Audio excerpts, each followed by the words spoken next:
La construction d'un diagramme à bande. Salut, mon nom est Fanny et aujourd'hui je vais t'expliquer comment construire un diagramme à bande. D'abord, un diagramme à bande, à quoi ça sert?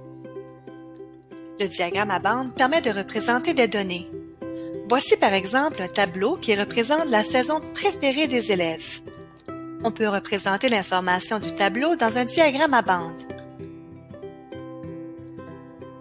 Voici comment tracer un diagramme à bande. D'abord, avec une règle, on trace deux axes, un axe vertical et un axe horizontal.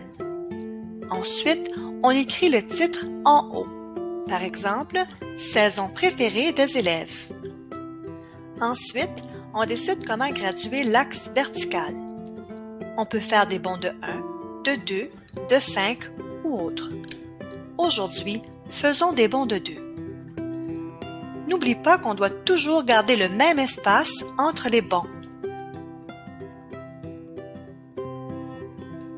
Il faut ensuite nommer l'axe vertical. Je vais la nommer « nombre d'élèves » car les nombres que j'écris sur cet axe représentent le nombre d'élèves qui ont choisi leur saison préférée. On nomme ensuite l'axe horizontal qui représente les saisons. Donc, on écrit le titre « Saison ». Il est temps de tracer des bandes. Je prends l'information de mon tableau des effectifs afin de dessiner les bandes de mon diagramme. La première bande que je vais faire est celle qui représente l'été. Je dois écrire le nom de la bande sous l'axe. La hauteur de la bande doit correspondre à l'effectif, c'est-à-dire que si 8 élèves préfèrent l'été, ma bande devrait être à la hauteur de 8. On trace ensuite une bande pour chacune des saisons, toujours en prenant les informations de mon tableau des effectifs.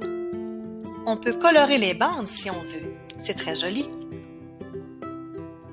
Rappelle-toi qu'on doit laisser un espace entre les bandes et que cette distance doit toujours être la même.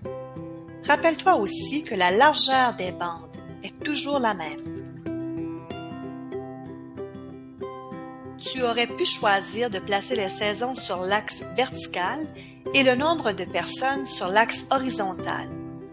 Voici ce à quoi ça peut ressembler. Donc, un diagramme à bande peut être horizontal ou vertical.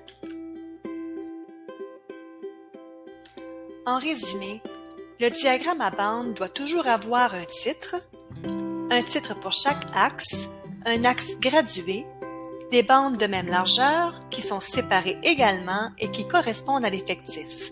Chaque bande doit avoir un nom. Et voilà, l'information est bien représentée et je peux maintenant bien expliquer les résultats de mon tableau.